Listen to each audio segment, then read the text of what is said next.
berkaitan dengan pemeriksaan bangunan, iaitu lebih kepada NDT dan ada juga sedikit tentang destructive test dan juga apakah keadaan konkret yang berkemungkinan disebabkan oleh beberapa masalah chemical. Contohnya kenapakah berlakunya spalling, delamination, even dalam soalan ujian ujian 1 pun saya ada bertanya berkaitan dengan perkara 3 tersebutlah, spalling, delamination dan satu lagi tu saya tak dapat rekod. So jadi itu adalah common problem disebabkan oleh kecacatan ataupun kerosakan bangunan yang dibina menggunakan bahan konkret lah. Okey, jadi itu adalah daripada segi struktur. Kita lihat itu daripada segi struktur dan kita faham itu adalah daripada segi view ataupun pandangan ataupun komen ataupun maklum balas report daripada seorang jurutera adalah apa yang dia belajar dalam yang saya dedahkan sebelum ini. Okay, jadi building condition assessment ini tidak kepada apa yang kita belajar sebelum ni. Dia lebih kepada yang banyak melakukan exercise ataupun banyak melakukan BCA ini adalah juru ukur bangunan. Juru ukur bangunan. Kita ada juru ukur bahan, kita ada juru ukur tanah dan kita ada juru ukur bangunan. Building surveyor dalam bahasa Inggerisnya. Okay, building surveyor ini tugasnya dia lebih kepada dia di bawah payung architecture dalam fakulti seni bina. Di bawah itulah adanya khusus juru ukur ini, okey, juru ukur tanah dan macam yang saya sebutkan tadilah, surveyor. Jadi dan untuk makluman semua juga saya nak ambil peluang ini nak terangkan tentang perbezaan antara arkitek dan juga kejuruteraan. Kejuruteraan adalah apa yang you all semua belajar sekarang di dalam fakulti kejuruteraan. Kejuruteraan dia ada berbagai-bagai kejuruteraan, even dalam fakulti kita ada 8 department. Itu adalah antara kejuruteraan bidang kejuruteraan yang ada.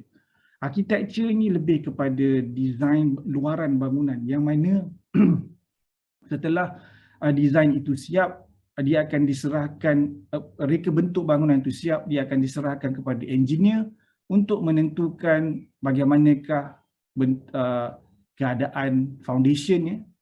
Okey, dengan reka bentuk ataupun dengan bentuk bangunan yang dilakarkan oleh arkitek, bagaimanakah bentuk foundationnya? Adakah engineer akan mencadangkan menggunakan piles atau menggunakan pad footing dan sebagainya. Di manakah lokasi beam yang sebaiknya, di manakah main beam, di manakah secondary beam, itu adalah semua tugas-tugas jurutera.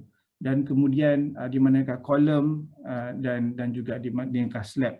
Slab berapa luas, berapa one way slab ataupun two way slab dalam bangunan terbabit. Jadi kerjasama antara arkitek dengan jurutera amat penting untuk menjadikan bangunan itu kukuh dan juga bangunan itu boleh dibina. Tetapi kadang-kadang arkitek juga ada stand dia sendiri. Dia kata dia tak nak sacrifice rega bentuk yang dilakarkan disebabkan oleh dia akan menghilangkan aesthetic value pada bangunan terbabit. Jadi itu yang menyebabkan engineer pening kepala untuk mereka bentuk rasuk, mereka bentuk tiang dengan keadaan dengan bangunan yang dicadangkan oleh arkitek. So jadi itu adalah sikit gambaran bagaimana kerjasama between arkitek dan juga jurutera dalam pembinaan bangunan. Jadi building condition assessment ini jatuh kepada juruukur bangunan. Tetapi saya dedahkan ini kepada you all semua supaya sekurang-kurangnya anda semua tahu tentang wujudnya, adanya benda ini dibuat sebelum ianya sampai kepada jurutera. Maksudnya di sini adalah di dalam praktis JKR, bahagian kalau dilihat di bawah itu cawangan selenggara fasiliti bangunan bahagian pemantauan, penilaian dan teknologi bangunan. Bahagian ini akan melihat bangunan. Maksudnya jika bangunan itu perlu dipantau, perlu disiasat, bahagian ini akan pergi dahulu dan lihat. Kalau ada struktur-struktur yang perlu dibaiki, dia akan pass kepada JKR. Ada setengah dia akan bahagian forensik ataupun bahagian jurutera. Ada setengah kes yang mana ia sangat kritikal, dia akan directly pergi kepada bahagian forensik ataupun bahagian rehabilitation untuk cepat-cepat baiki bangunan yang rosak tersebut. So jadi dia ada berbagai-bagai keadaan di mana ada yang terus kepada jurutera, ada yang pergi kepada cawangan selenggara dahulu sebelum sampai kepada bahagian kepada jurutera di bahagian forensik. Dan juga bahagian cawangan selenggara ini juga akan buat pemantauan yang dalam nota yang saya bagi, iaitu berkaitan dengan garis panduan berkaitan dengan Seksyen 85A. Seksyen 85A memerlukan mereka di bahagian cawangan ini akan buat laporan. Saya akan tunjukkan contoh laporan yang saya ada buat bersama-sama dengan tim daripada jabatan dan juga pelajar untuk menghasilkan report berkaitan dengan BCA inilah.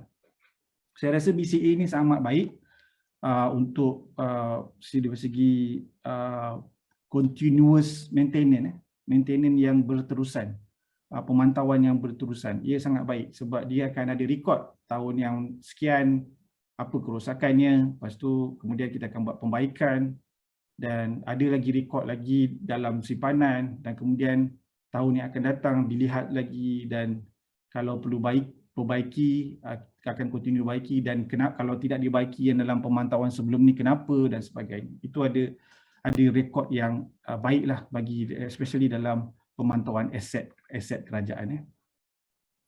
Okey, so itu adalah pengenalan sedikit sebanyak tentang BCA. Ini adalah kandungan dalam slide ini. Tapi saya harap you all semua, saya cuba untuk tidak terlalu follow sangat apa yang ada dalam slide JKR ini sebab dia ada berkaitan dengan bahagian-bahagian di JKR. Nanti kalau saya explain semua, dia akan membuat you all rasa confused dan rasanya tak perlu tahu pun. Saya akan bagi tahu yang penting-penting sajalah, akta dan juga rujukan-rujukan yang penting bagi untuk you all semua. Okey. So ini ada kelulusan pelaksanaan BCA, latar belakang BCA, proses kerja dan dokumen garis panduan. Dokumen garis panduan ni boleh di-download daripada website JKR. So ini adalah sistem BCA, dilaksanakan mengikut garis panduan dan borang semak pemeriksaan keadaan bangunan. Dalam slide ni ada ditunjukkan borang semak tersebut. Baris ni adalah sistem yang digunakan oleh JKR. Ini kalau you nak lebih lanjut baca mungkin boleh Google dalam internet, tetapi bagi saya ini adalah sistem dalaman dalam JKR lah. Maksud saya tidak perlu ditahu dengan lebih lanjut lagi lah. Okay, kemudian penarafan keadaan fizikal bangunan diberi rating penarafan dan akan menyumbang kepada performance rating BCA. Dan secara keseluruhannya sebagaimana keperluan dalam yang dinyatakan inilah PPATA. Kemudian dokumen garis panduan akan dijadikan perkeliling Kementerian Kerja Raya. Okey. Okey, ini adalah dokumen garis panduan untuk BCA. Bahagian kiri adalah lebih kepada bahan rujukan yang kita akan yang boleh dirujuk untuk BCA ni, tetapi yang bahagian kiri ni dia adalah boleh juga dirujuk, tetapi ia adalah amat detail dan lebih kepada penggunaan pihak JKR lah. Sebab saya sendiri lihat di bahagian dalam buku ni, dia adalah lebih bagaimana untuk mengendalikan aset. Penerangan bagaimana mengendalikan aset kerajaan oleh pihak JKR. Yang kita nak tahu adalah pemeriksaan dan penilaian keadaan bangunan. Okey. Okey, ini adalah berkaitan dengan latar belakang. Ini macam mana history ataupun sejarah, dan juga ditunjukkan di sini adalah framework daripada 2012 sampai 2015 oleh pihak JKR. Bagaimanakah BCA ini dihasilkan. Jadi kita tidak perlu go into detail tentang perkara inilah. Okey. Dan ini adalah perkeliling dan juga peraturan bagi pengurasan aset infrastruktur. Ada banyak di sini. 1, 2, 3, 4 dan 5. Okey, dalam Perintah Am bab E klausa 27, JKR dipertanggungjawabkan memeriksa bangunan kerajaan setiap tahun. Jadi ini adalah maklumat umum untuk semua orang tahu berkaitan dengan ini. Dan ini juga adalah berkaitan dengan perkeliling yang mengatakan bahawa JKR adalah bertanggungjawab seperti yang dinyatakan. Kemudian saya nak sentuh tentang inilah. Okey, dalam garis panduan yang saya edarkan kepada semua oleh pihak JKR adalah berkaitan dengan perkeliling nombor 6 ni lah, yang mana ni sepatutnya nombor 5, ini nombor 6. Akta Jalan dan Parit dan Bangunan Pindaan 1994, Akta A903. Saya tak sebut akta dalam soalan saya sebut Seksyen 85A, iaitu berkaitan dengan pemeriksaan berkala bangunan. Seksyen 85A mandatory adalah wajib, maksudnya semua bangunan kena. Jadi apabila you all semua dah keluar nanti sebagai jurutera dan bekerja di mana-mana bangunan ataupun terlibat dengan mana-mana bangunan, perkara ini perlu diambil tahulah, yang mana untuk maintain untuk bangunan-bangunan diperiksa oleh jurutera profesional untuk mengesan apa-apa kerosakan atau kecacatan, ia adalah mandatory di bawah Akta 85A. Okey.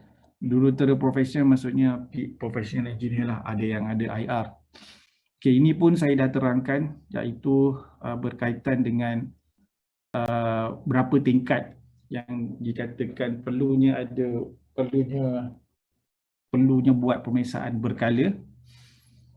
Okey, ianya di sini dinyatakan terpakai bagi satu bangunan yang melebihi 5 tingkat. Okey, dan mana-mana tingkat sesuatu bangunan yang adalah atau terletak pada paras yang lebih rendah daripada tingkat bawahnya hendaklah disifatkan sebagai satu tingkat. Maksudnya kalau dia ada parking juga, perlu juga dikira sebagai satu tingkat lah. Okey. Kemudian di sini dinyatakan bilakah masa yang perlu ataupun berapakah interval ataupun berapakah berkala, berapakah tempoh perlu pemeriksaan tersebut perlu dilakukan. Okey. Bagi yang pertama adalah selepas tahun yang ke-10, selepas bermula dari tarikh perakuan kelayakan menduduki bangunan. Maksudnya apabila dulu dipanggil CCP, sekarang dipanggil CCC, apabila bangunan itu telah boleh dikeluarkan surat oleh PBT, pihak berkuasa tempatan, bangunan tersebut boleh diduduki pada tahun yang ke-11. Pada tahun yang ke-11, perlu bangunan tersebut diperiksa oleh jurutera profesional. Okay, seperti yang dinyatakan dalam Seksyen 85A.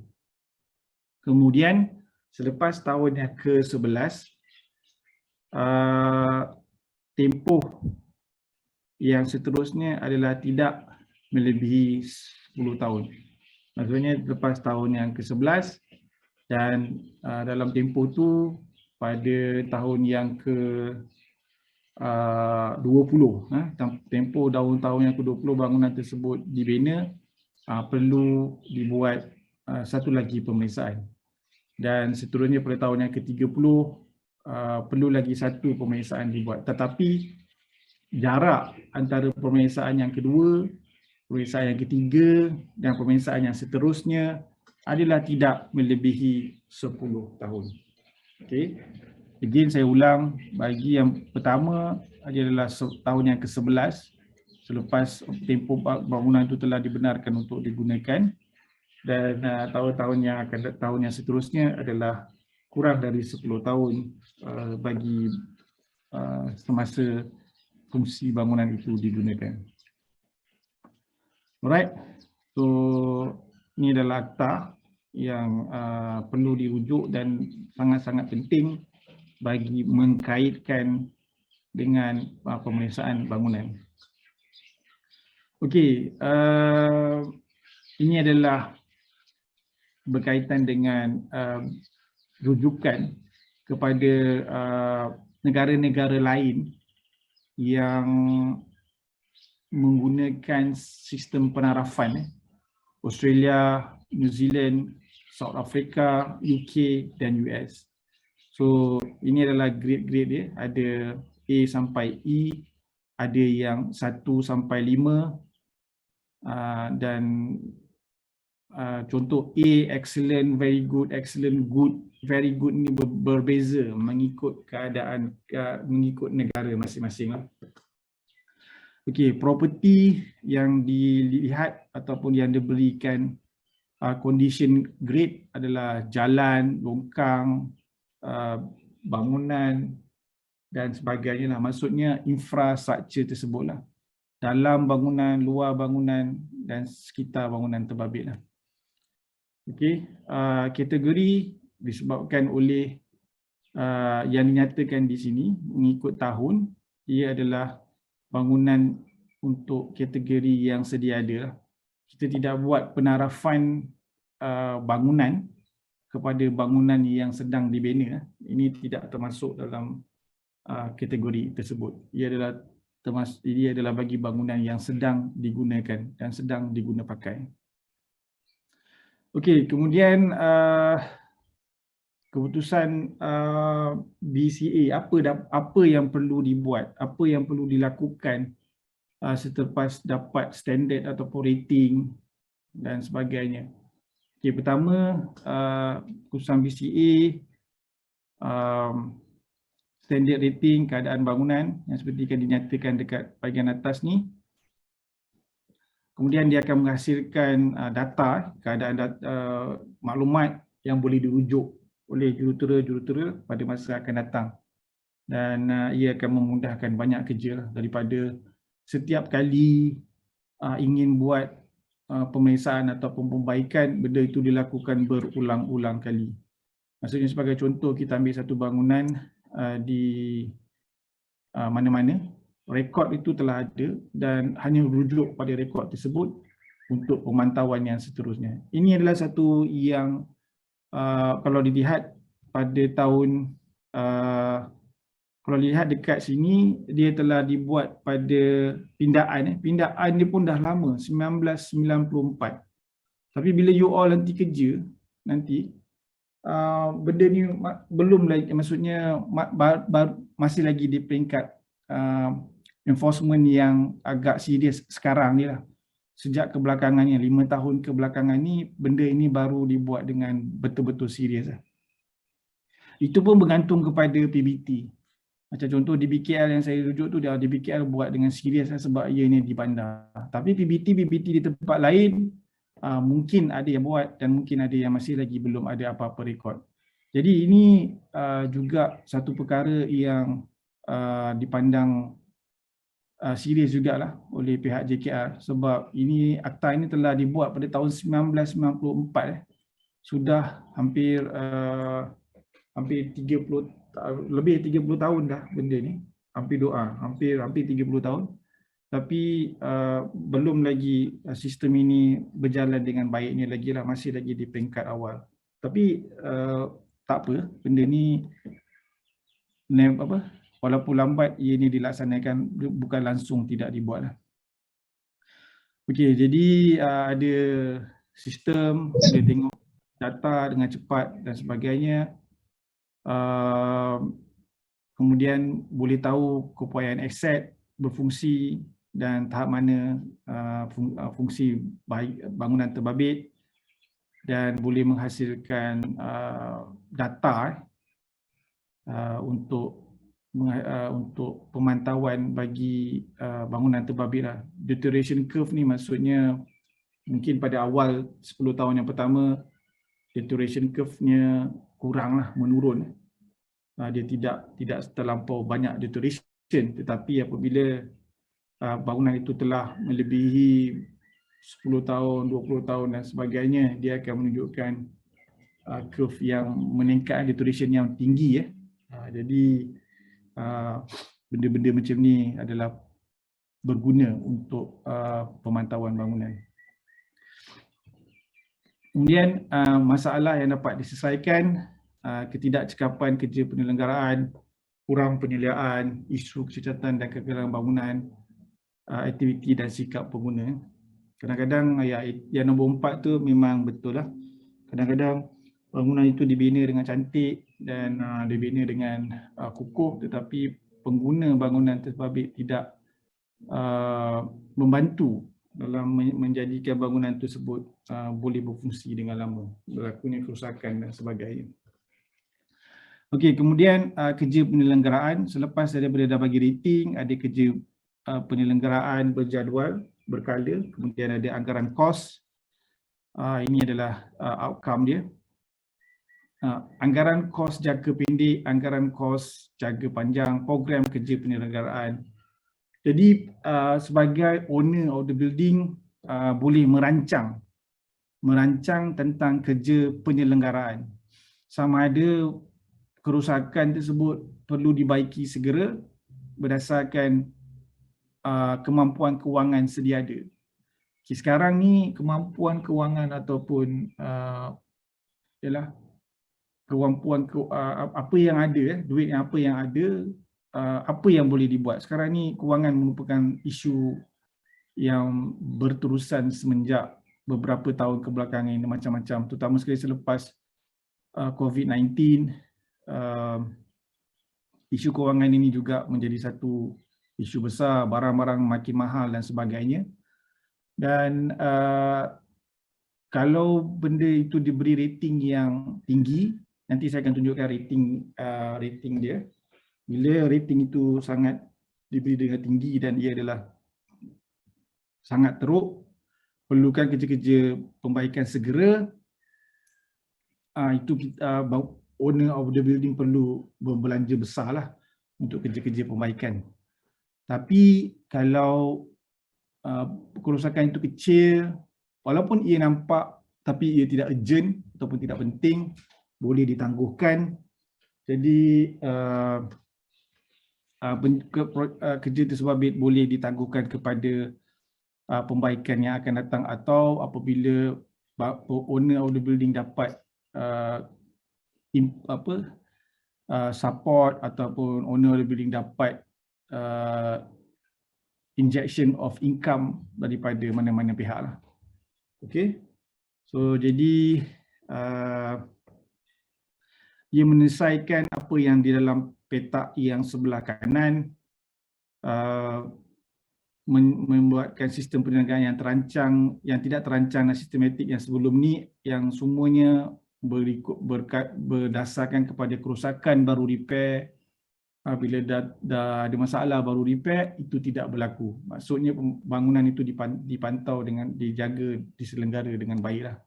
Maksudnya kita assume bangunan ni macam kereta lah juga. Kalau you ada kereta, kita selalu buat apabila telah sampai kepada 1 kilometer akan diservis, dan kita akan semak apakah bahan-bahan yang perlu diganti dan sebagainya. Jadi bila macam itu, keselamatan pemandu dan penumpang terjamin lah. Kalau kereta tersebut di servis apabila mengikut kepada keadaan, di servis mengikut kepada apabila rosak baluran servis, itu akan menyebabkan perjalanan terganggu, kereta rosak tengah jalan dan sebagainya. Okey. Okey, bajet penerangan tidak mencukupi. Apabila benda-benda datang tidak plan, kadang-kadang dia datang serentak. Kerosakan besar, bangunan tiba-tiba datang serentak, itu adalah tidak baik dan ia akan sedikit sebanyak mengganggu perjalanan kewangan owner of the building. Okey, so itu sedikit sebanyak tentang anggaran kos dan kerja penyelenggaraan berjadual. Kemudian keperluan penyelenggaraan dan kos untuk jangka panjang, boleh bajet buat ramalan, estimate kepada kerja-kerja pembaikan, kerja-kerja naik taraf masa akan datang. Contoh, kalau setiap tahun diperlukan sebanyak setiap tahun sepanjang 5 tahun kebelakangan ini, bangunan tersebut memerlukan perbelanjaan sebanyak 100,000 setiap tahun. Okey, jadi daripada itu boleh buat anggaran mungkin pada tahun akan datang bajet yang sama, atau pada masa akan datang bajet perlu ditambah disebabkan oleh ada kerja baru yang perlu dibaiki dan atau sebagainya. Okey. So apa yang boleh diatasi adalah yang dinyatakan 4 perkara inilah. Okey. Boleh dia adalah straightforward seperti apa yang ditulis dalam slide ni. Kemudian anggaran kepada pembuangan sisa pekerjaan berbahaya. Ini adalah Akta 672 ataupun Environment Quality Act 1974. Kalau tengok banyak akta-akta ni dah lama 1974, 1999, 1994. Maksudnya akta tu ada tapi enforcement dia masih lagi di peringkat perlukan lagi ketegasan. Okey. Apakah masalah yang dapat diselesaikan adalah perancangan pengurusan sisa pembuangan. Okey, kita terus pula kepada BCA ini.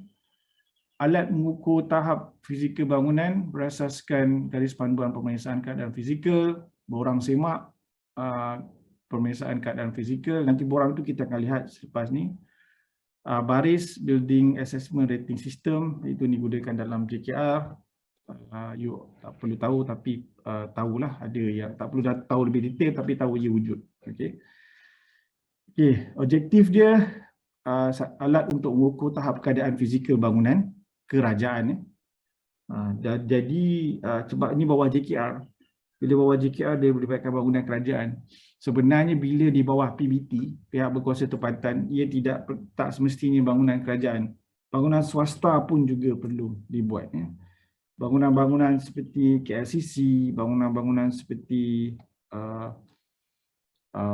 bangunan bank rakyat dan sebagainya di Kuala Lumpur tu semua perlu ada buat BCA. Okey, menjadi keperluan dalam penilaian prestasi bangunan. Kemudian memastikan keperluan operasi perniagaan aset dapat dilaksanakan dengan mudah dan berkesan. So ini objektif BCA lah, very straightforward, dia baca pun you dah boleh faham yang keperluan ni lah. Okey, so sekarang ni kita perlukan sekarang ni pergi kepada rating. Rating tentang ataupun skala penarafan tentang berkaitan dengan BCA ni. Kalau dilihat dalam ni adalah penilaian keadaan bangunan. Tahap keadaan fizikal komponen bangunan. So tahap ni ada sampai 5. Diberi grade 1 sampai grade 5. Jadi kita patah balik sedikit kepada slide yang sebelum ni. Ini adalah Australia, New Zealand dan sebagainya. Nampaknya kita macam ikut rating yang ikut nombor. Kita ikut New Zealand, ikut South Africa dan ikut United States US. Kenapa ikut nombor adalah lebih baik? Nanti you akan nampaklah, sebabnya akan ada matriks perkalian dan juga memberikan sedikit gambaran tentang apakah yang perlu dibuatlah. Okey, grade 1 sangat baik. Dia ringkasan SB ni adalah ringkasan SB. Tiada kecacatan, keadaan sangat baik dan boleh berfungsi dengan baik. So jadi apabila masuk dalam satu-satu ruang, dalam satu-satu bahagian dalam mana-mana bangunan, diberikan grade 1 jika tidak ada apa-apa kecacatan yang berlaku pada ruang terbabit. Maksudnya diberikan dinding satu, diberikan numbering kepada elemen-elemen struktur dalam bahagian terbabit. Contoh beam 1, beam 2, beam 3, beam 4 dalam bilik. Okay, so beam 1 grade 1, beam 2 grade 1, beam 3 grade 1. Kemudian beam keempat ada masalah sedikit. Terdapat kecacatan minor sebagai contoh. So beam keempat kita bagi grade 2. So macam lebih kurang macam itulah rating dia, okey. Apabila tiada kecacatan sangat baik dan boleh berfungsi dengan baik, rating ni adalah 1. Ini keadaan fizikal, saya ulang, ini keadaan fizikal. Kita lihat tentang physical of the structure. Okey.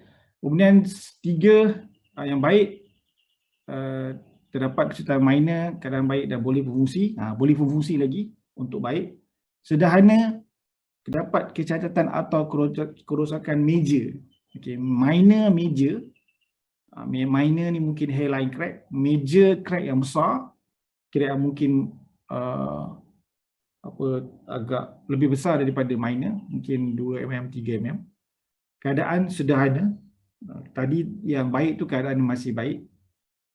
Tapi yang nombor 3 ni keadaannya sederhana dan masih boleh berfungsi tanpa perlu dipantau. Itu maksudnya structure tersebut boleh lagi digunakan, beam tersebut boleh lagi berfungsi. Maksudnya beam tersebut hanya mempunyai kerosakan major seperti retak yang besar.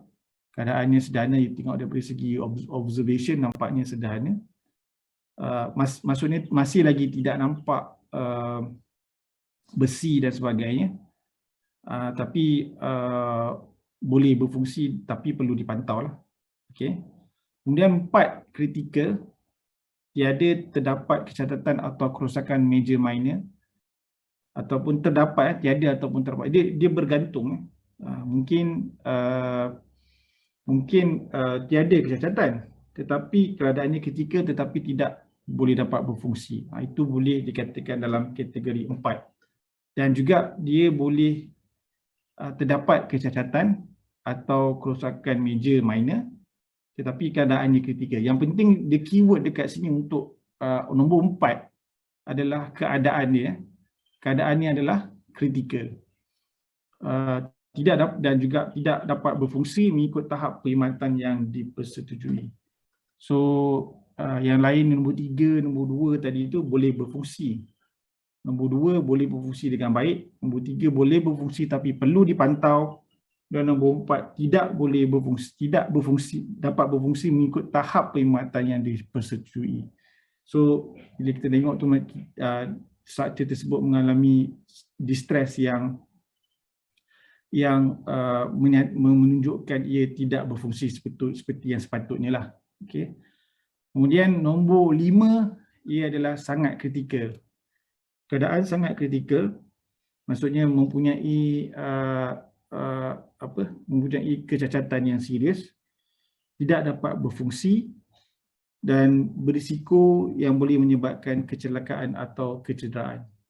So kebiasaannya kalau rating apabila buat visual inspection akan sampai ke tahap nombor 4 biasanya yang perlukan pembaikan, dan nombor 5 ni dah sangat-sangat kritikal, sama ada boleh decide untuk roboh ataupun untuk baiki dengan kadar segera. Okay. Jadi apabila struktur komponen bangunan ataupun komponen bangunan yang dapat grade 1 sampai 3, so bangunan tersebut boleh lagi berfungsi. Tapi apabila dah dapat grade yang dah berfungsi dan selamatlah dan perlukan perbaikan yang boleh dilewatkan atau dirancang. Tapi apabila nombor 4 dengan nombor 5 perlukan pembaikan dengan segera lah, bergantung kepada keadaan kewangan pemilik bangunan. Okey. Kemudian tahap keutamaan tindakan. Tadi fizikal, dia kaitkan rating ni kaitkan antara komponen fizikal dengan keutamaan tindakan penyelenggaraan. Keutamaan dia ada normal, rutin, pembaikan, pemulihan dan penggantian. So normal skalanya 1, penggantian skalanya 5. So huraian dia kalau dilihat nombor 1 normal, tiada tanda kecacatan atau kerosakan, komponen diselenggara dengan baik dan tidak perlu pembaikan. Kebiasaannya kalau tahap keutamaan ni dengan keadaan fizikal, kalau ia skala baik, nombor 1 sangat baik, dia adalah keutamaan untuk tindakan penyelenggaraan dia juga 1. Jadi grade 1 untuk ni, grade 1, skala penilaian 1 untuk keutamaan penindakan.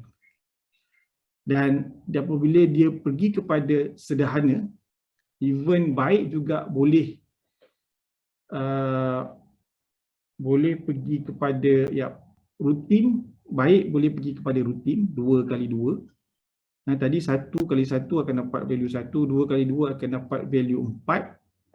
Dan juga kalau baik juga boleh pergi kepada pembaikan value 3. Tetapi apabila sederhana, tahap sederhana boleh pergi kepada pembaikan dan pemulihan 3x3 9, 3x4 12. Okey. Jadi kalau rutin, apakah huraiannya boleh lihat di sini. Kerosakan minor perlu dipantau, dibaiki. Pembaikan nombor 3, kerosakan major perlu pembaikan major, diganti. Pemulihan, kerosakan serius perlu pembaikan mendesak atau segera dengan serta-merta. Penggantian sangat serius, perlu kepada penggantian pembaikan yang mendesak dengan kadar segera, perlukan pemeriksaan terperinci pakar. Jadi apabila rating 4, 5 dengan penggantian 5 ni, ataupun 4 juga, 4, 5, jadi inilah pakar-pakar akan dipanggil untuk memeriksa bangunan itu dengan lebih terperinci. Jadi dengan ada rating ni, kita boleh tahu bila kan nak panggil jurutera untuk masuk untuk menilai bangunan yang sedia ada. Okay, kenapa saya cakap tadi berkaitan dengan 1x1, 1x2 dan sebagainya? Ini adalah matriksnya.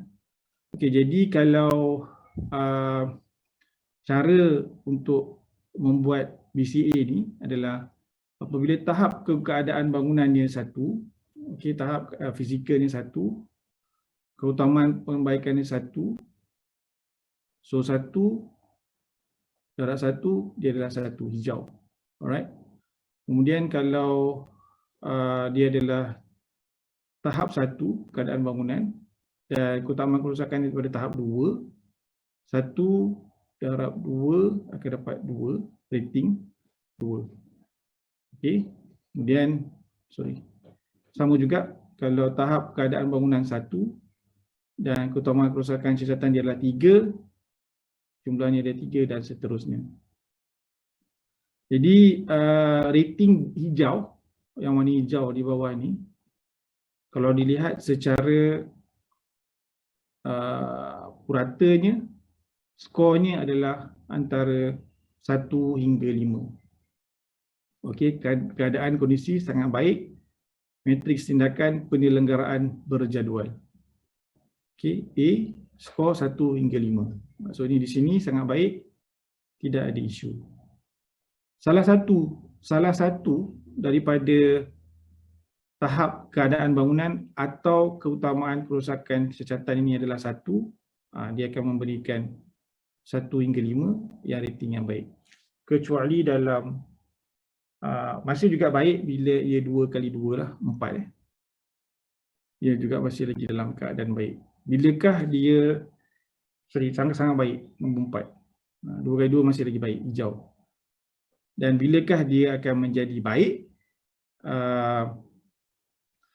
Penyelenggaraan yang mengikut keadaan, ia adalah apabila dia sampai pada rating 6 hingga 10, dia adalah rating yang lebih daripada 2 lah. Okay, 2, 3, 2, 3, 2,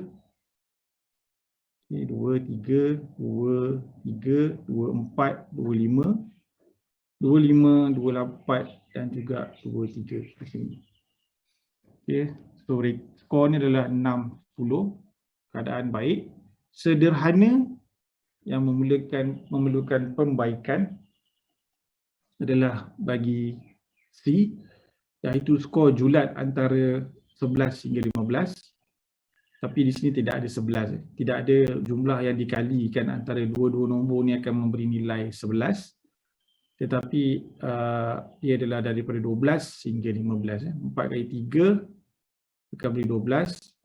5 kali 3, 15. So range dia adalah 11 hingga 15 dan jumlah yang dapat daripada skor matrix adalah 12 hingga 15 sahaja.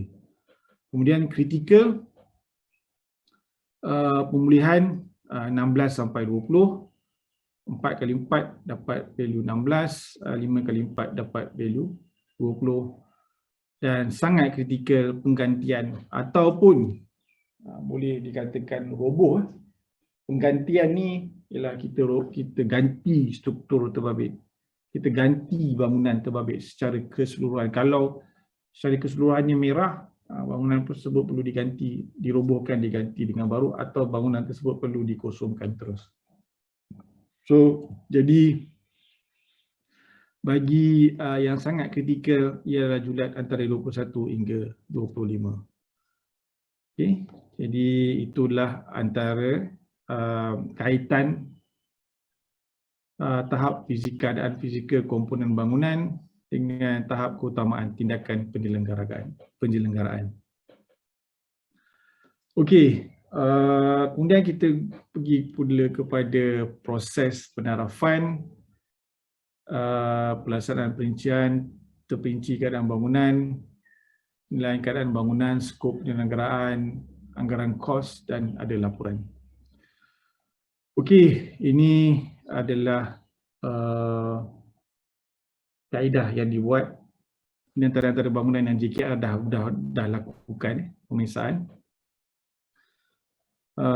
Dia bermula daripada pertama kena pasti aset, itu adalah common. Adakah dia bangunan awam, bangunan pejabat dan sebagainya, hospital, sekolah ataupun apa yang akan disiasat, akan diberi rating.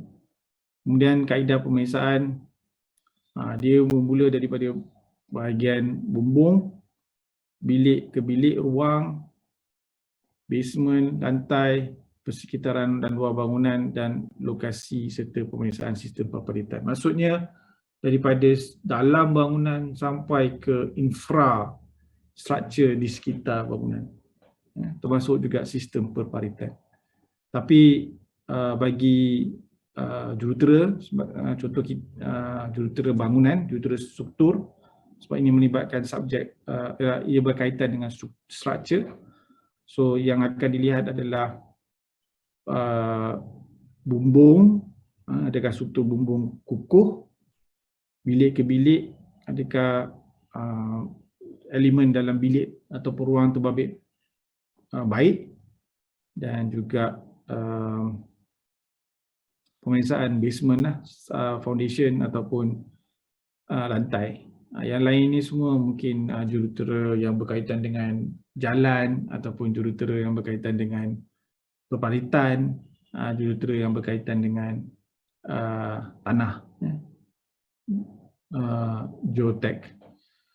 Okay. So jadi ini adalah yang ketiga, tentukan skala rata yang berkaitan dengan apa yang saya jelaskan tadi lah. Okey, proses kerja dan metodologi BCA ini sangat detail lah. Masa ada pada 1 tahun tu, iaitu pada sebelum 2 tahun 2 tahun sebelum COVID, iaitu pada tahun 2018, 2019, saya berjaya bawa pelajar untuk buat BCA dengan borang ni. JKR sediakan borang ni dan pergi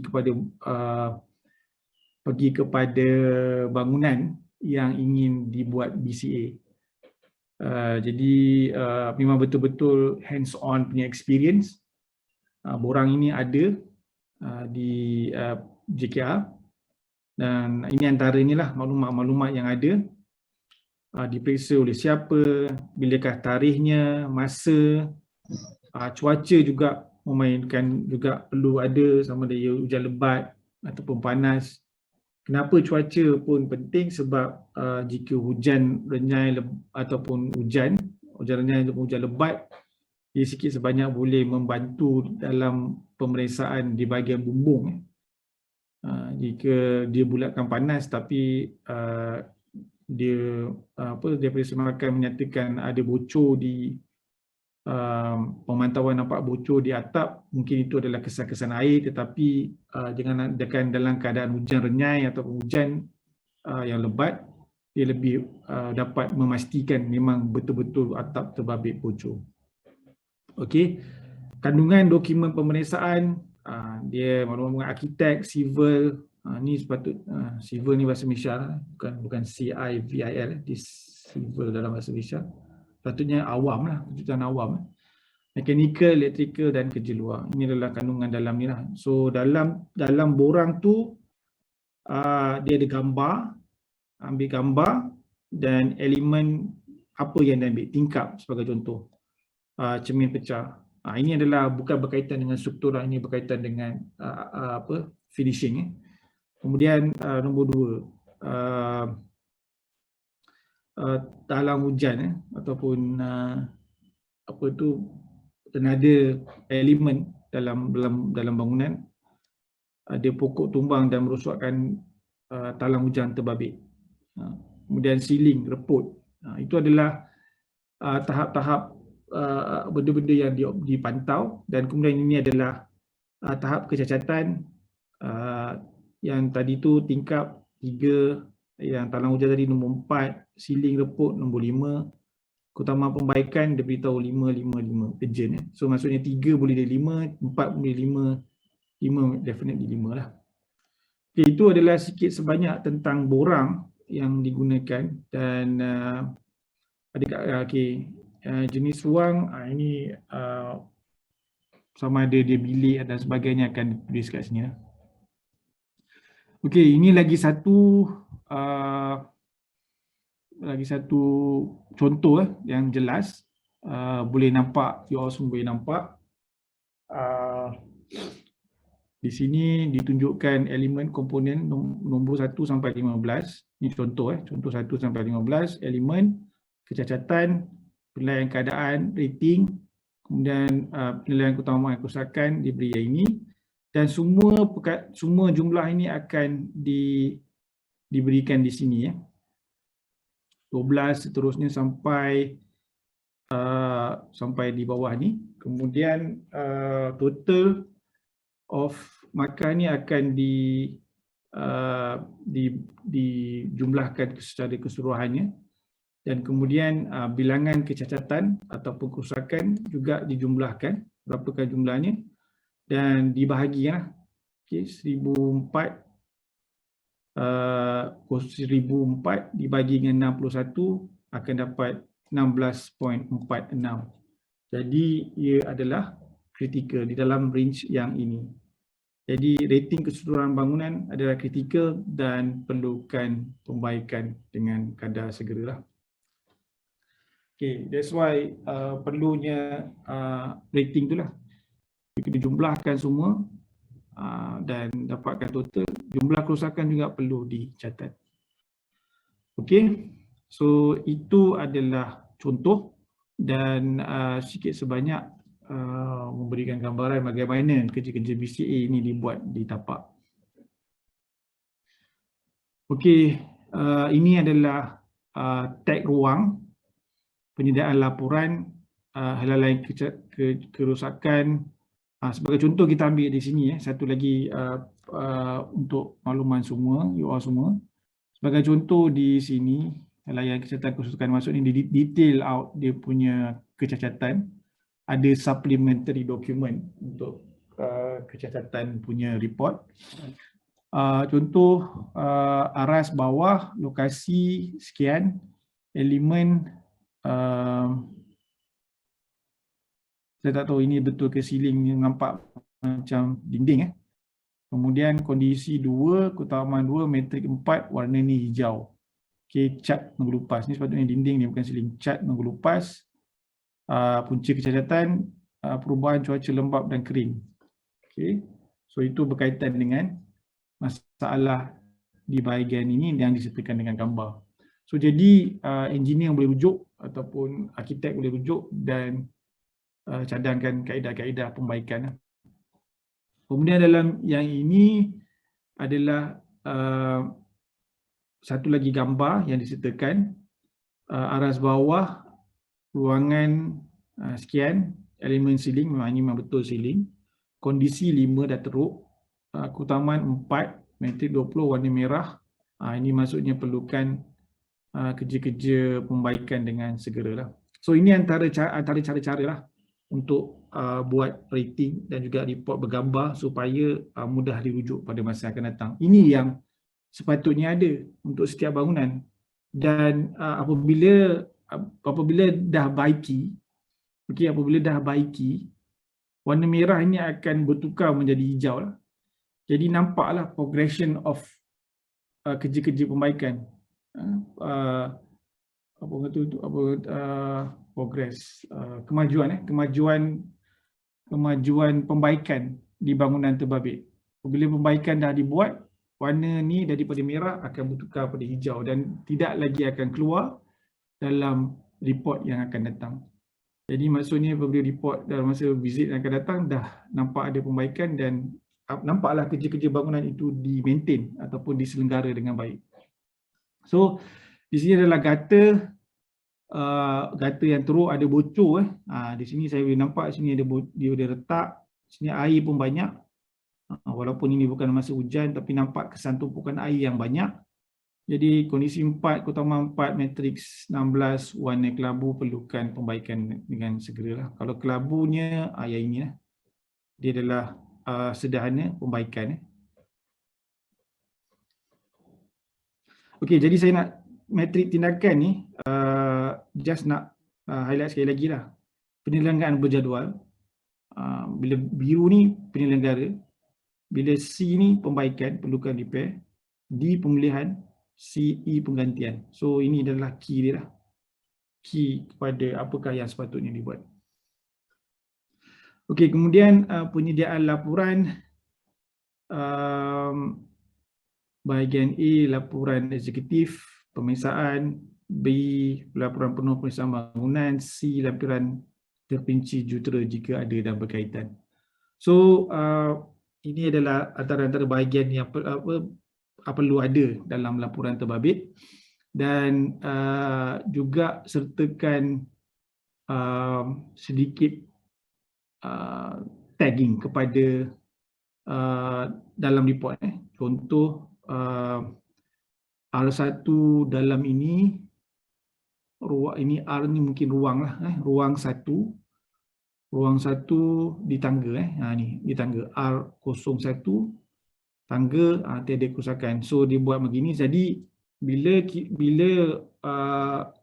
jutera ataupun mana-mana pegawai yang ingin rujuk pada report ni dah boleh refer. Macam sekarang ni kita tahu R1 tangga tiada kerusakan. Okey, clear, kat kawasan ni tak ada apa-apa. Kemudian R2 ruang 2 adalah di sini. Okey, ruang 2 di sini ada dinding, ada lantai, ada siling-siling. Di dinding tiada kerusakan, di lantai pecah, siling tiada kerusakan, siling pecah dan sebagainya. So ini akan menjadi rujukan kepada jutera jika ada terdapat kerosakan yang serius jurutera boleh tahu, boleh bayangkan di manakah perlunya pembaikan yang sepatutnya. Okey. So itu adalah berkaitan dengan BCA. Saya nak teruskan kepada ada satu lagi perkara yang ingin saya share, iaitu berkaitan dengan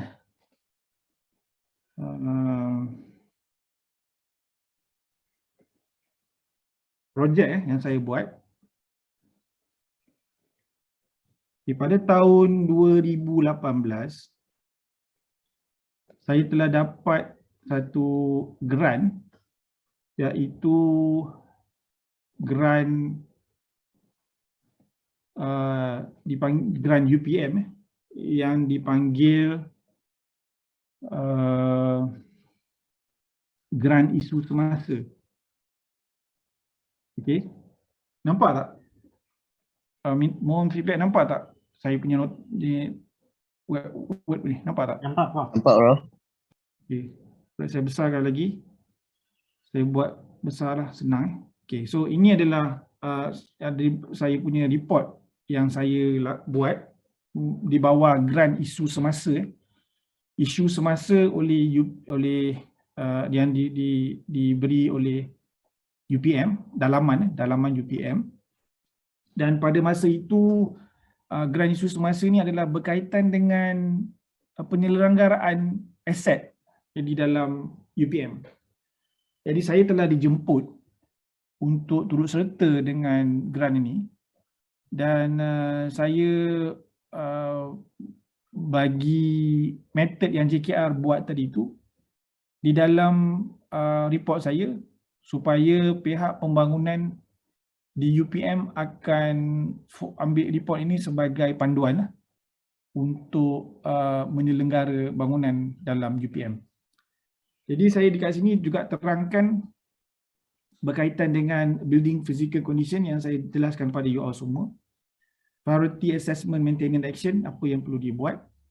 Saya buatkan sebagai introduction, sebagai pengenalan. Objektif adalah to identify, to buat visual inspection untuk identify defects, sama ada ia structural ataupun non-structural dalam bangunan-bangunan terbabit.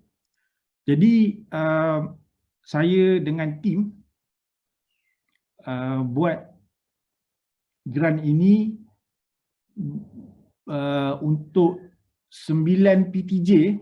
PTJ ni maksudnya PTJ ni pihak tanggungjawab, bukan 9 bangunan tetapi 9 fakulti sebenarnya. 9 fakulti, kalau nak katakan 9 fakulti sebab ada bangunan chancellery. Chancellery building ni bukan fakulti, dia adalah pusat tanggungjawab. Jadi untuk dalam UPM, pusat tanggungjawab untuk fakulti engineering adalah fakulti engineering secara keseluruhan. Dia bukan bangunan, contoh bangunan akademik, bangunan lab, itu kita pecahkan ikut bangunan.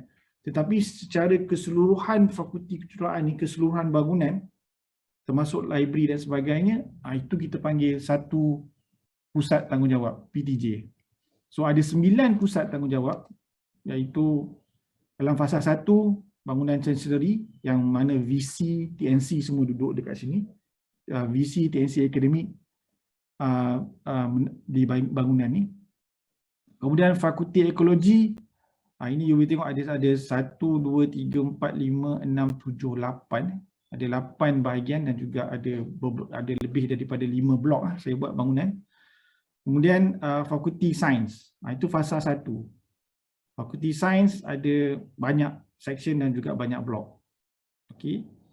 Kemudian fasa 2 ada SGS, School of Graduate Studies. Kemudian bangunan TNCPI dekat stadium sana. Fakulti engineering, seluruh fakulti engineering. Fakulti bahasa, fakulti bioscience dengan fakulti perubatan. So ada 9 PTJ, 9 PTJ seperti yang saya cakap tadi, dan ada lebih daripada 10 bangunan yang kami assess, lebih daripada 10. Saya rasa lebih daripada 15 bangunan. Banyak. Jadi macam mana saya buat? Saya pada masa ketika itu saya mengajar subjek macam you all ni, tapi dia adalah subjek master, dan kebetulan student dalam grup tu adalah ramai, ada dalam 20 orang. Jadi saya minta pelajar-pelajar untuk jadikan ini sebagai assignment mereka dengan pemahaman BCA yang saya telah terangkan tadi. Dan Alhamdulillah saya berjaya lengkapkan report ini, iaitu dalam report ini jumlah muka suratnya adalah sebanyak 337 muka surat yang mana mengandungi banyak gambar seperti yang saya tunjukkan macam ni, gambar, dan juga saya harap ini juga memberi sedikit gambaran bagaimana assignment nanti yang saya harapkan daripada you all semua. Okey, sebagai contoh, yang ini contoh, ini bangunan pentadbiran, saya gunakan Google Map. So jadi kita tahu bangunan pentadbiran UPM di mana. Dan saya juga galakkan kalau boleh dalam report tu nyatakan juga bangunan-bangunan yang berdekatan, supaya kita lagi nampak apakah orang kata apa, ikon building yang berdekatan dengan bangunan yang disiasat ataupun disemak. Sebagai contoh, ini adalah bangunan Chancellery, ini adalah Dewan, tapi Dewan adalah bahagian atas. Ini Fakulti Sains Komputer dan Teknologi Maklumat FSKTM. Ini adalah fakulti, saya rasa Fakulti Sains kat bahagian sini dan sebagainya. At least sedikit gambaran. Kemudian ini adalah blok bagi bangunan Chancellery. Dia ada wing A, dia ada wing B. Wing A ni bahagian akademik, di bahagian ground floor, bahagian tingkat 1. Wing B ni adalah bahagian di mana TNCA, pendaftar dan juga VC punya office kat sini. So kemudian ini adalah setingkat 1, ground floor, student affairs, bangunan bendahari, galeri putra dan sebagainya. So kat sini bila you all semua tengok, dah tahu dah apakah kawasan-kawasan ataupun ruang yang mewakili dalam plan ni lah. Sebab kalau you bagi plan macam ni sahaja tanpa ada penerangan ni, tidak siapa akan faham. Jadi saya assume yang membaca report ini bukan orang UPM. Jadi bila buat bukan orang UPM, kita terangkan, jadi orang UPM lagi mudah faham, apatah lagi orang luar. Okey, so ini adalah antara perkara yang saya tambah dalam report ni, dengan berbincang dengan student dan sebagainya. Okey, saya tak nak, ini adalah penerangan satu persatu berkaitan dengan PTJ yang disiasat ataupun dilihat. Tadi bangunan Chancellery, Fakulti Ekologi, kemudian Fakulti Sains, kemudian School of Graduate Study dan sebagainya. Okey, saya tak nak go through that. Okey. Dan kemudian kita go through pada satu contoh yang saya nak tunjukkan, iaitu ini Fakulti Engineering, bangunan engineering. Okay.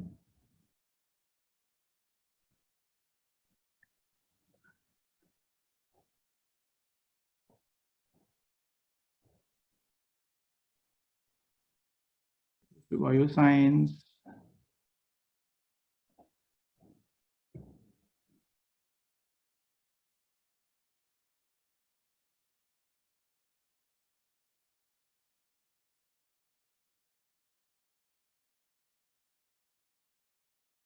Ini rating dia. Okey, so saya ambil contoh fakulti ini. Table show visibility defect during inspection in Chancellery Putra.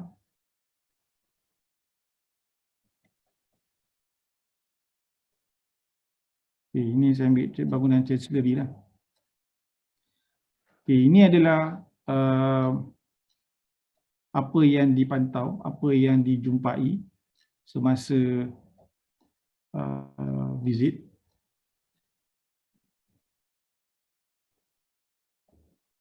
Kalau kamu semua perasan, cara report ini lebih kurang dalam di dalam nota nature of distress tu, kalau you notice. So bangunan chancellery, ground floor, location wing A, ini adalah lokasinya. Di sini dibulatkan masalah tu. Patutnya lebih jelas lagi lah, ini tak nampak. So defect dekat ground floor, nature of distress, apa yang nampak? Shear crack on the wall, outside the corridor, observe dalam figure 5.1.2, 45 degree angle shear crack. Okay.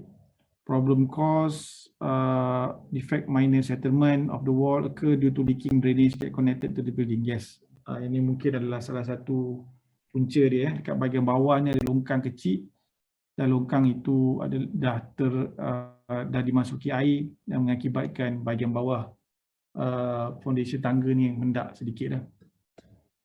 Dan ini adalah suggestion apa yang perlu dibuat lah.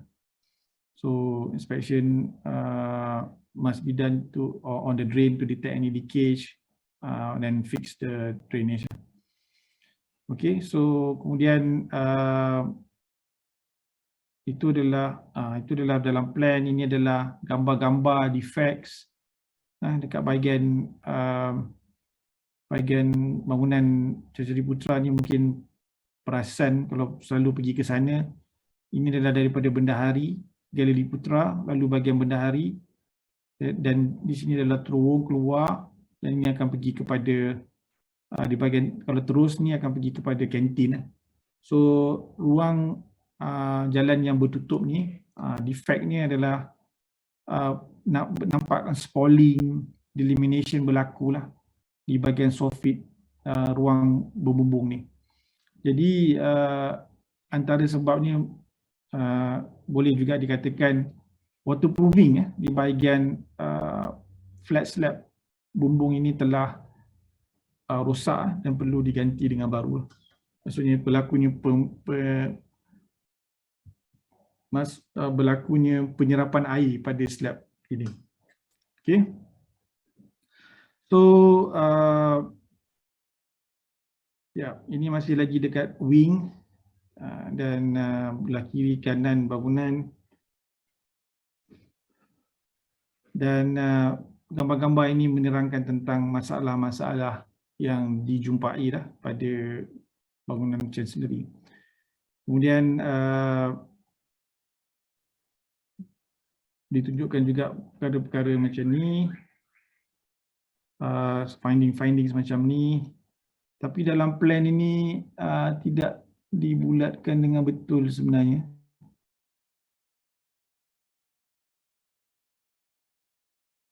Okey, tak apa. Ini adalah salah satu daripadanya. Kemudian dan semua ini direport, dan ini adalah rating yang diberikan lah. Maksudnya berlaku spalling dan sebagainya. Still dalam range 6.22. Kalau dilihat pada bangunan yang lain, ini lebih clear lah, lebih jelas lagi kat mana lokasi ini dibulatkan di bahagian ini. Dan ini adalah lumut, leakage dan sebagainya, perlu juga perbaikan. Lumut juga antara satu masalah disebabkan kalau ada lumut dan ruang itu bertutup boleh mengakibatkan masalah respiration, pernafasan. Kemudian di sini adalah area court, court dekat bahagian luar ada crack ditunjukkan saja. Di sini ditunjukkan di bahagian tangga ada crack dekat pintu dan sebagainya lah. Crack di bahagian ditandakan dengan jelas lah dalam plan supaya tahu dekat mana lokasi-lokasi yang bermasalah. Okay, ini juga dibulatkan pada peta. Dan bagi bangunan ini ratingnya adalah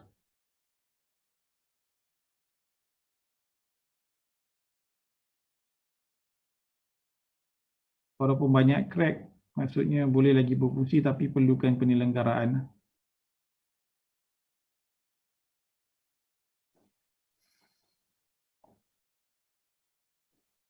Terlampau banyak untuk saya tunjukkan satu-satu.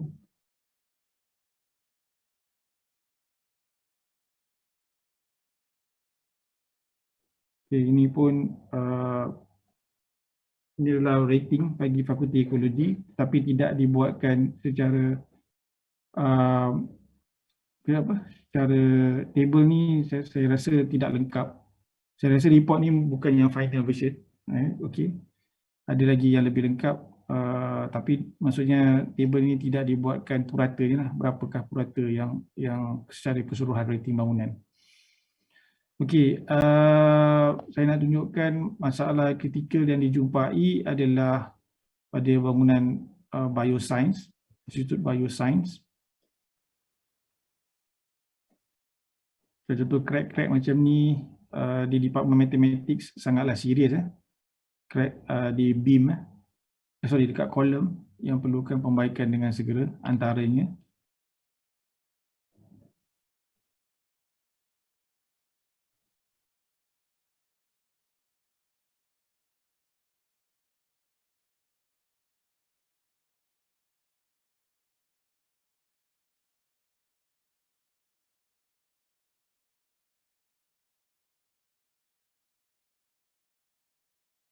di bangunan TNCPI.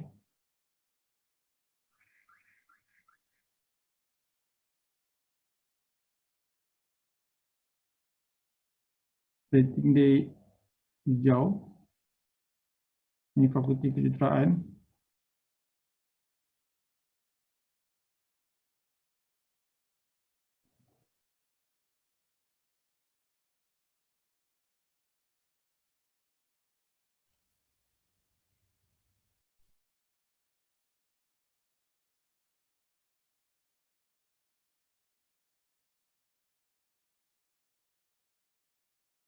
Warna-warna crack macam ni dekat lab ada di Fakulti Kejuruteraan.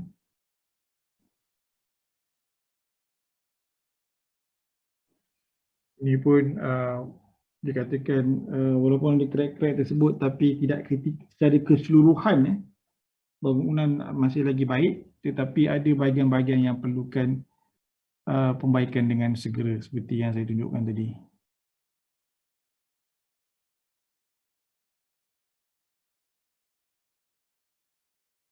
Ini crack yang teruk dekat bahagian tangga.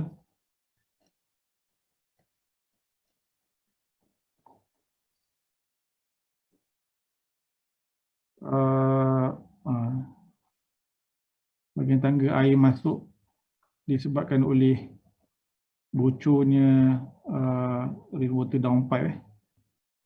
Rainwater downpipe kat sini bocor mengakibatkan kawasan ini lembap dan juga adanya keretakan.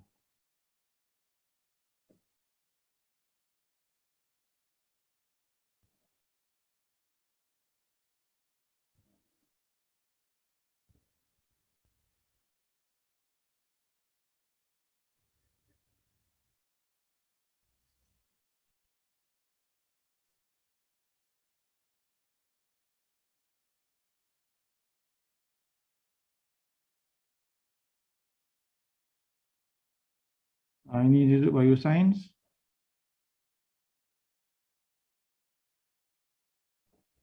Retak-retak yang sebegini dijumpai.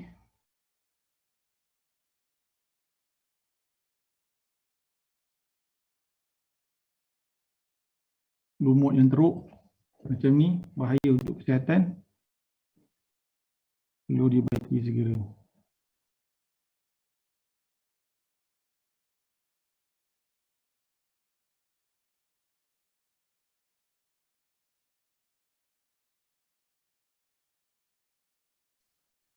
Ini bahagian bioscience. Masalah lift pun ada juga, masalah air hujan masuk ke dalam bahagian lift dan membuatkan bahagian button untuk sentuh untuk kita call lift telah short. Jadi apa yang dibuat adalah secara sementara button untuk call lift tu dikeluarkan daripada frame, daripada bangunan dengan bentuk sebegini untuk mengelakkan daripada berlakunya renjatan elektrik. air dah masuk dalam lift core, bahaya. Okey, ini adalah keretakan serius yang dijumpai di Institut Bioscience. Kolom dengan beam joint dah pecah dan expose steel reinforcement, dan pihak pembangunan UPM telah ambil maklum perkara ini dan benda ini telah dibaiki ya. Dan pembentangan ini telah dibawa di peringkat tinggi lah, sebab kan saya tunjukkan gambar ni. VC masa itu minta pihak pembangunan buatkan perkara ini, buat repair ini dengan segera agar tidak membuat risiko ataupun tidak memberi masalah yang serius pada bangunan ini pada masa akan datang. Dan itulah sikit sebanyak report yang saya dah buat untuk menggunakan BCA. Nanti saya akan share kepada semua satu report yang mungkin you all semua boleh rujuk untuk buat assignment nanti pada kuliah akan datang, insyaAllah. Okey, ada apa-apa soalan daripada semua?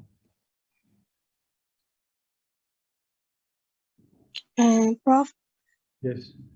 apa beza pemulihan dengan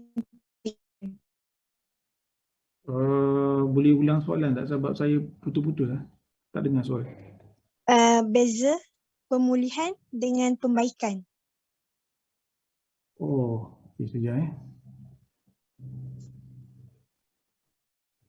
Okay, kita rujuk pada ni balik.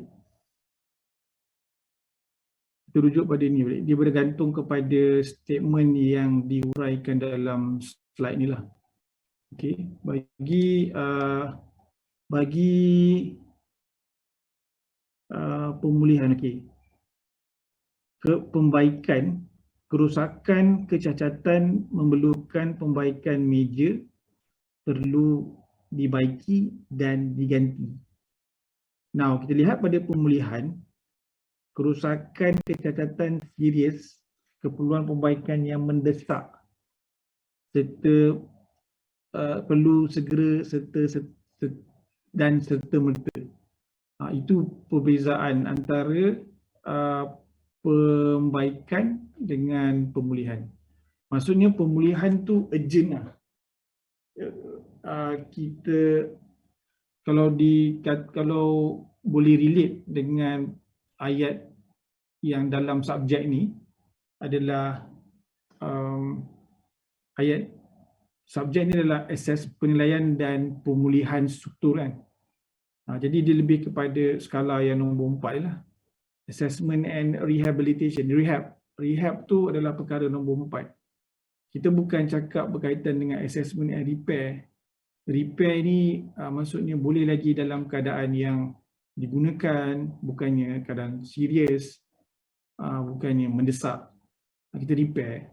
Maksudnya benda tu crack, dia pun non-structure, dan kita boleh pakai plaster, guna plastering untuk plaster balik kawasan tu, tutup kawasan retak tu, dan dia boleh berfungsi dengan sedia ada.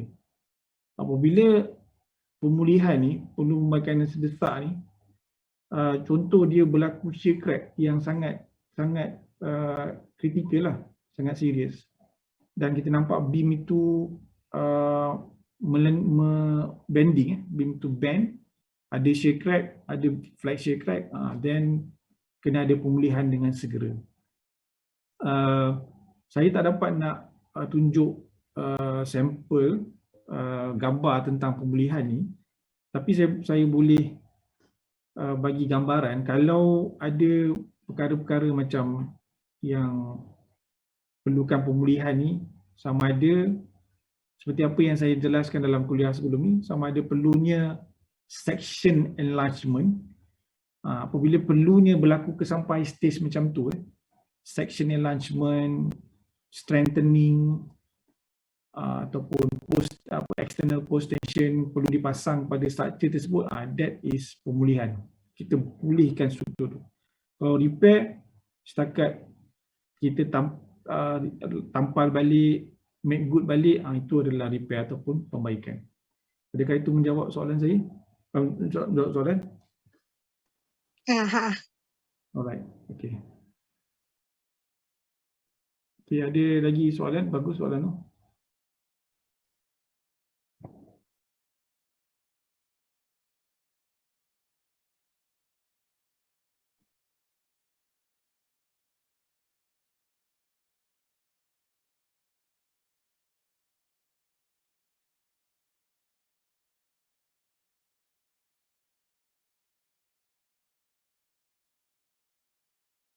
Ada lagi soalan? Kalau ada, okay, saya ada nak bagi tahu berkaitan dengan BCA ni,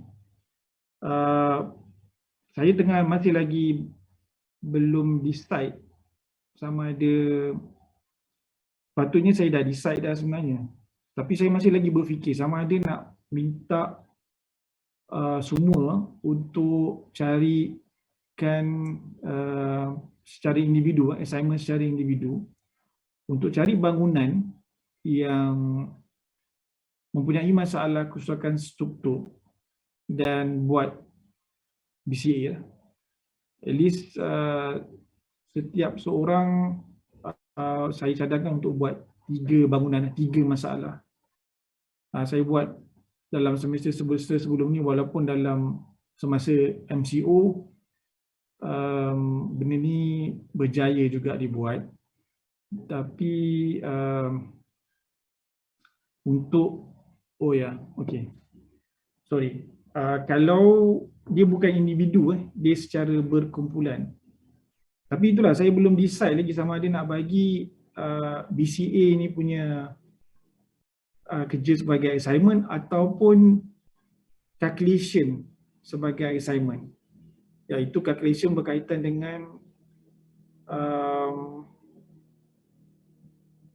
encourage dengan hinge approach. Saya tengah decide sama ada nak bagi assignment dan buat secara group dalam kiraan ataupun nak bagi BCA rating ni. Bagi saya decide sampai minggu depan lah. Dan saya cakap tadi, dia adalah kerja kumpulan. Jadi mohon juga you all semua bagi nama dan set kumpulan. So sekarang ni dalam grup, dalam kuliah ni ada 34 orang yang aktif, yang berdaftar dengan subjek ni. Jadi 30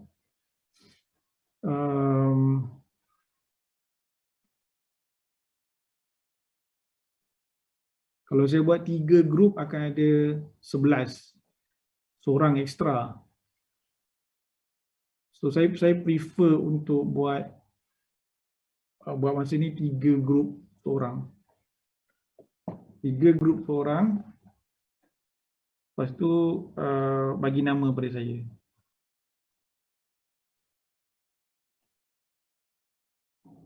Boleh? Untuk buat assignment ni. 3 grup seorang. 3 grup, 3 orang, 1 grup. 3 orang, 1 grup. Dan saya limitkan kepada 11 grup. Jadi akan ada 1 grup itu 4 orang. Apa assignment dia? Saya akan decide sama ada buat BCA ni, pergi kat site, buat BCA atau buat calculation. Bagi saya sampai minggu depan. Contoh assignment ni, contoh untuk you all buat report ni, nanti saya akan bagi juga dalam Putra Blast. Okey. Ada apa-apa soalan tak? Soalan berkaitan dengan assignment, soalan berkaitan dengan subjek ni, apa yang baru saya terangkan ni tadi. Soalan apa-apa pun. Okey. Satu lagi soalan.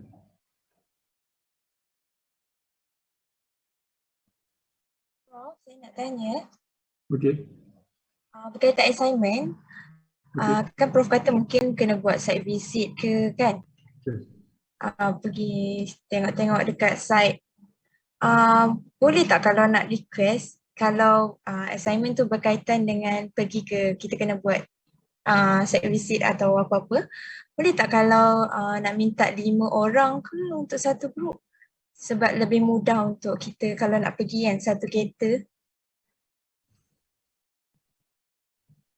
So ni pasal satu kereta kan. Sebab macam nanti risau juga kan kalau 2 orang, kalau 3 orang tu dia macam macam tu lah. Okay. Dia macam Kalau ni, saya bukan tak nak bagi 5 orang. Okey. Satu kumpulan akan saya minta untuk bagi 3 kes ataupun 3 keadaan, 3 masalah. Jadi saya pasti definitely bila buat perancangan untuk buat assignment tu, setiap ahli kumpulan akan cuba untuk cari satu masalah.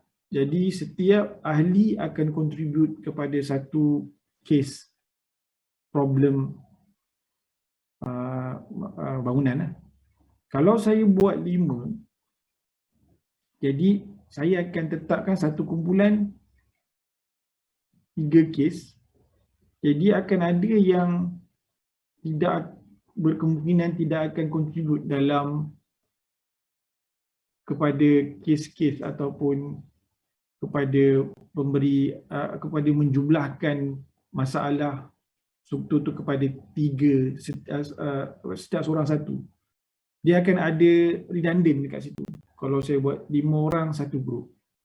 Kalau dianya ada projek lain macam projek besar selain daripada tu, ya saya setuju untuk buat 5 orang, tetapi disebabkan satu kumpulan perlu ada 3 masalah yang dibentangkan ataupun dibuat laporan, jadi saya prefer satu kumpulan 3 orang.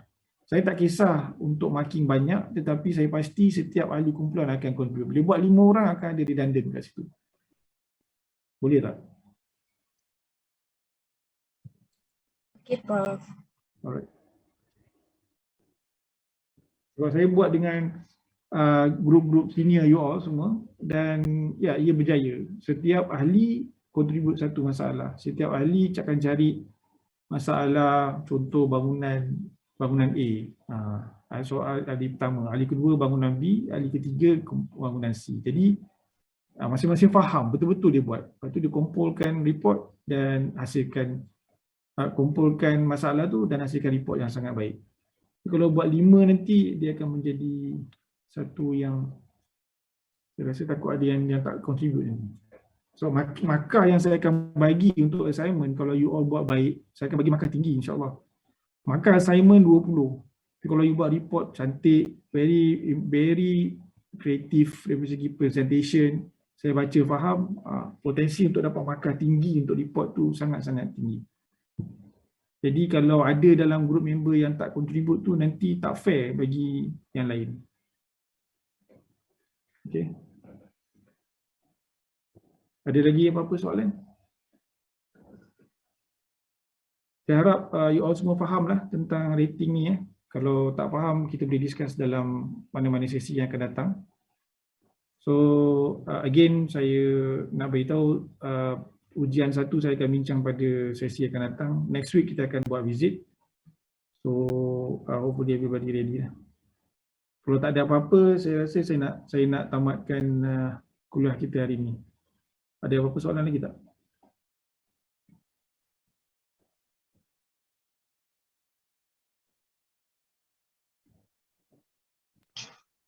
Tak ada, Datuk. Alright.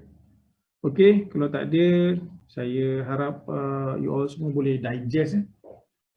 Digest maksudnya fahamkan apa yang saya jelaskan hari ini, dan boleh